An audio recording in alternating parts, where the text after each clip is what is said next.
గత ప్రభుత్వంలో రఘురామకృష్ణరాజు గారు ఎంత బాధించారో చూస్తే, దానికి ముందు వరుసగా చూస్తే సుప్రీంకోర్టు జడ్జెస్ని వదలలేదు, చిన్నపాటి కార్యకర్తల్ని వదలలేదు, ప్రతిపక్షంలో ఎవరిని వదలలేదు. స్వయాన వాళ్ళ పార్టీ తరఫున గెలిచి ఎంపీగా ఎన్నికైన రఘురామకృష్ణరాజు గారిని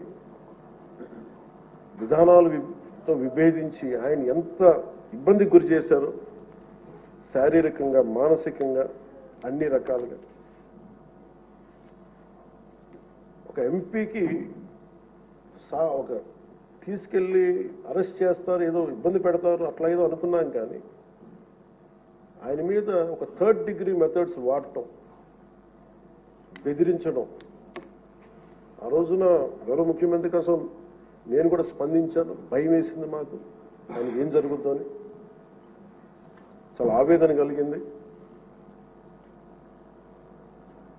చాలా బలమైన ఇబ్బందులు ఎదుర్కొన్నారు. నాకు నిజంగా ఆ రోజున అనిపించింది, క్రిమినల్స్ కనుక రాజ్యాలు వెళ్తే ఇలా ఉండదు, ఎలా ఎదుర్కోవాలి. సో ఈ ప్రభుత్వం తాలూకు వ్యతిరేక ఓటుని చీలనివ్వకూడదన్న నా ఆకాంక్ష ఈ రోజున మిమ్మల్ని ఈరోజు డిప్యూటీ స్పీకర్ పదవిలో చూస్తుంటే నిజంగా నేను ఆ రోజు నా ఆవేదన, నా ఆక్రోశం ఈరోజు మీ రూపంలో డిప్యూటీ స్పీకర్గా మీరు ఉండటం నాకు నిజంగా చాలా చాలా ఆనందంగా ఉంది. ఇక్కడ మొన్న ఆ రోజు మీరు కూడా ఉన్నారు, మనం సభ ప్రారంభమైనప్పుడు దాదాపు ఇక్కడ ఉన్న సభ్యులందరూ కూడా దాదాపు 80% సభ్యులు, మన అచ్చెన్నాయుడు గారి దగ్గర నుంచి, మీ దగ్గర నుంచి, చంద్రబాబు నాయుడు గారి దగ్గర నుంచి అందరూ కూడా ఏదో ఒక రకంగా క్షోభ అనుభవించిన వాళ్ళు, బాధలు అనుభవించిన వాళ్ళు, సోషల్ మీడియా అబ్యూస్ని భరించలేని, నాటి 100% అందరూ ఏదో ఒక విధంగా సోషల్ మీడియా అబ్యూస్ అయితే జరిగింది. ఇలాంటి పరిస్థితుల్లో మనందరం కలిసికట్టుగా ఉండి ప్రజాస్వామ్యాన్ని కాపాడినందుకు మనస్ఫూర్తిగా ఈ సభకు నేను మనస్ఫూర్తిగా ధన్యవాదాలు చెప్పుకోండి మీతో. ఇది భవిష్యత్తులో మీరు ఈ పదవిని అలంకరించారు, మీరు మీకు ఆవేదన ఉంది, మీ కోపం ఉంది, రచ్చబండ కార్యక్రమం ద్వారా మీరు కూడా మాట్లాడాల్సిన అవసరం లేదు. యాక్చువల్లీ మీరు కూడా అలాంటి, మీ దగ్గర మాటకి చాలా బలమైన పదును ఉంటుంది, మీ మాటకి హాస్యం ఉంటుంది, గుడ్ సెన్స్ ఆఫ్ హ్యూమర్ ఉంటుంది మీ దగ్గర. కానీ రచ్చబండ అనే ఒకటి కార్యక్రమం మీరు ప్రారంభించాలి అంటే ఎంత విసిగిపోతే మీరు ప్రారంభిస్తారు, ఎంత నిస్సహాయత ఉంటే ప్రారంభిస్తారు. నేను చాలాసార్లు అనుకుని, ఇంత అడ్డగోలుగా క్రిమినలైజేషన్ ఆఫ్ పాలిటిక్స్ జరిగితే ఎవరు రారాలు అనుకునేవాడిని. నేను ఎప్పుడు ఒకటే నమ్మాను, సైంటిఫిక్, మన Newton's third law, for every action there is an equal and opposite reaction అని. అలాగే కర్మ ఎవరిని వదలదని.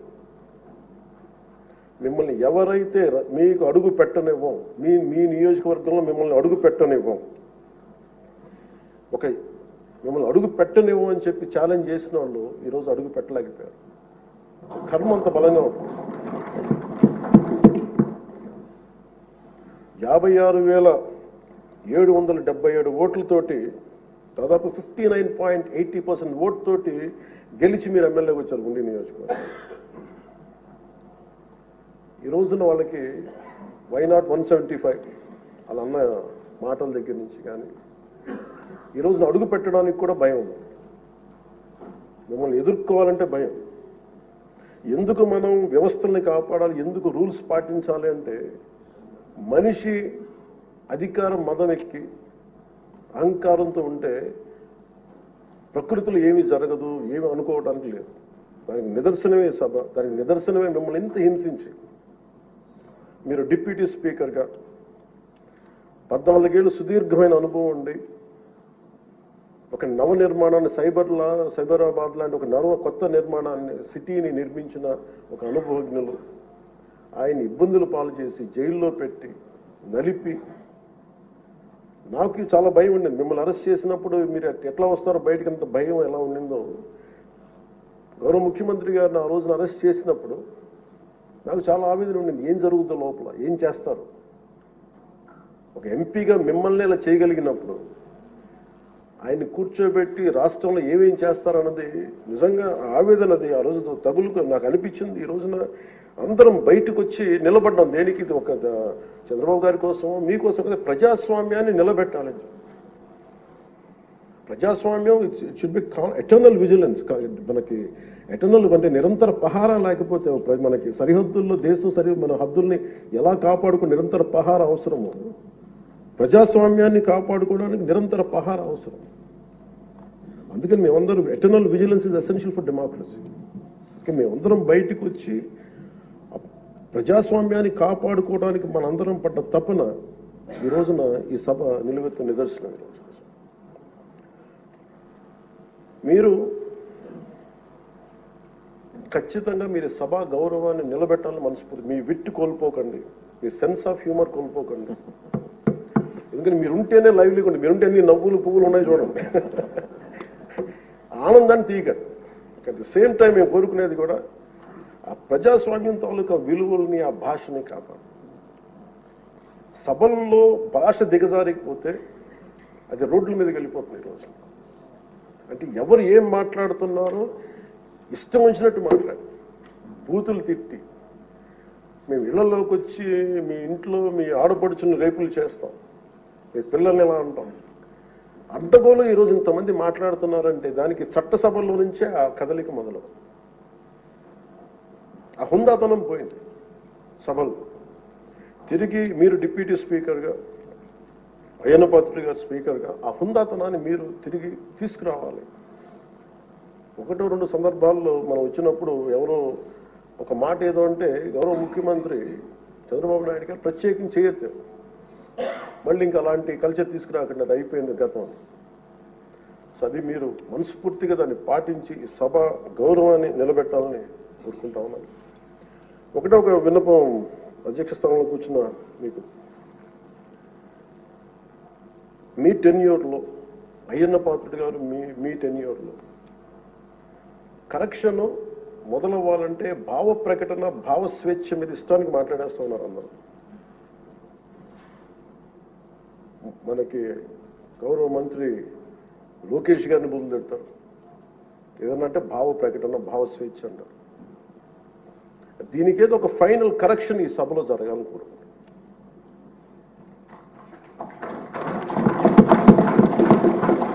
అంటే ప్రజలు నోరెత్తి ప్రకటన జరగాలి. డిసెంట్ ప్రజాస్వామ్యంలో dissent in democracy is very essential. కానీ అది ఎట్లా ఉండాలి అనేది దాని తాలూకు విధి విధానాలు మనం ఇక్కడి నుంచే మొదలు పెట్టాలి. అది మీ ఆధ్వర్యంలో మొదలవ్వాలని నేను కోరుకుంటున్నాను.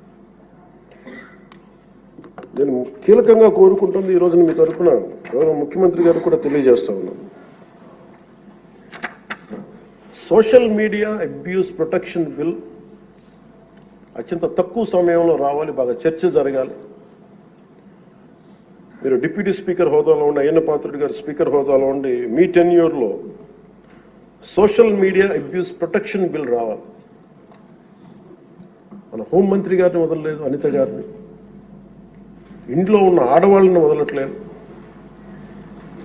అంటే ఒక సైకలాజికల్ అబ్యూస్, ఒక పాశవికంగా తయారయ్యారు, సేడిస్టిక్గా తయారయ్యారు. దీని మీద మనందరం ఇర్రెస్పెక్ట్ ఆఫ్ డిఫరెన్స్ ఆఫ్ ఒపీనియన్, విభిన్నమైన పొలిటికల్ పార్టీలు అయినొచ్చేమో కానీ ప్రజాస్వామ్యాన్ని కాపాడటం కోసం Andhra Pradesh should lead by example introducing social media abuse protection bills. ఎందుకు చెప్తున్నానంటే మీలాంటి వ్యక్తిని, మీరు మెంబర్ ఆఫ్ పార్లమెంట్ అయ్యండి, మిమ్మల్ని ఇంత ఇబ్బంది గురి చేస్తే ఇంక సగటు మనిషి పరిస్థితి ఆలోచించుకోండి. 3 ఏళ్ల బిడ్డలు, 5 ఏళ్ల బిడ్డలు కూడా రేప్ చేస్తున్నారు, క్రిమినల్స్ అంతా చెలరేగిపోతున్నారు. దానికి కారణం ఈ చట్టసభలు ఇష్టారాజ్యంగా మాట్లాడి దానికి ఒక క్రిమినల్ నక్సెస్ లాగా ఇందాక ఎస్కోబార్ ఒక డ్రగ్ కార్టెల్ స్టార్ట్ చేస్తే వీళ్ళ క్రిమినల్ ఎంపైర్ని గార్డ్ చేసుకోవడానికి ఒక సోషల్ మీడియా ఒక అబ్యూసివ్ కార్టెల్ స్టార్ట్ చేసి ప్రజల్ని భయభ్రాంతులను చేసి అందరినీ భయపెట్టేసి కంట్రోల్ చేయడం, నియంత్రించడం.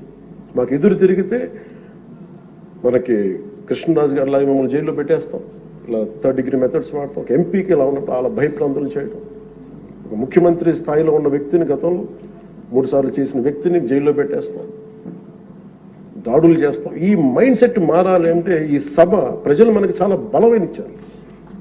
వాళ్ళని 11 మనల్ని 164లో పెట్టారంటే ప్రజలకు మన మీద అపారమైన నమ్మకం. ఏదో మార్పు తెస్తారు. అభివృద్ధి డెవలప్మెంట్తో పాటు వాళ్ళు కోరుకుంటుంది స్వేచ్ఛ వాయువులు పీల్చాలి, భయపడకూడదు. మీరు వస్తే చూడండి, నవ్వులు పువ్వులు విరుస్తున్నాయి ఇక్కడ. ఇదే అట్మాస్ఫియర్, ఇదే వాతావరణం రాష్ట్రం అంతా ఉండాలని మనస్ఫూర్తిగా కోరుకుంటాం.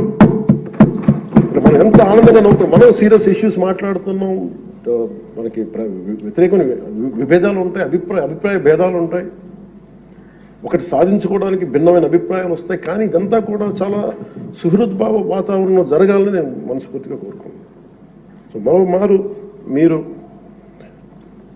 మీరు పడ్డ వేదన, మీరు చేసిన పోరాటం, సినిమాల్లో హీరోలు, నేను కూడా చేస్తాను కాబట్టి చెప్తున్నాను, దెబ్బలకి నటించడం చాలా కష్టం. దెబ్బ పడితే వేరుగా ఉండదు. కానీ మీరు నిజ జీవితంలో దెబ్బలు తిన్నారు. ఎంత శక్తి కావాలి, ఎంత పోరాట పటిమ కావాలి, ఎంత శౌర్యం ఉండాలి, ఎంత ధీరత్వం ఉండాలి మీకు. ప్రభుత్వం వస్తో లేదో తెలియదు, మళ్ళీ వాళ్ళే రావచ్చు, కానీ తట్టుకొని మీరు నిలబడ్డారు చూసారా, దానికి మీకు హ్యాట్స్ ఆఫ్ సార్. వండర్ఫుల్. మీరు ఎలా నిలదొక్కున్నారో, మీరు ఎలా ధైర్యంగా ఉన్నారో, అది రాష్ట్రం అందరికీ మమ్మల్ని కోరుకుంటాం. మీది ఏది కోల్పోకండి. మీ సెన్స్ ఆఫ్ హ్యూమర్ మటుకు 80% కోల్పోకండి. మీరు రచ్చబండలో ఒకప్పుడు చేసేది కాదనట్లేదు, కానీ మీ ఎంజాయ్డ్ ఇట్. కానీ మాకు భవిష్యత్తులో మళ్ళీ దాన్ని మీరు టోన్ డౌన్ చేస్తారు, ఎలా చేస్తారో తెలియదు, కానీ మీ సెన్స్ ఆఫ్ హ్యూమర్ కోల్పోకుండా సభని హుందాగా నడిపి తిరిగి విలువలు ప్రతిష్ఠించమని మనస్ఫూర్తిగా కోరుకుంటూ, మీకు మరోమారు మీకు అవకాశాన్ని ఇచ్చిన నారా చంద్రబాబు నాయుడు గారికి, సభ్యులందరికీ కూడా మనస్ఫూర్తిగా ధన్యవాదాలు తెలియజేసుకుంటూ, మీకు శుభం కలగాలి మనస్ఫూర్తిగా నేను.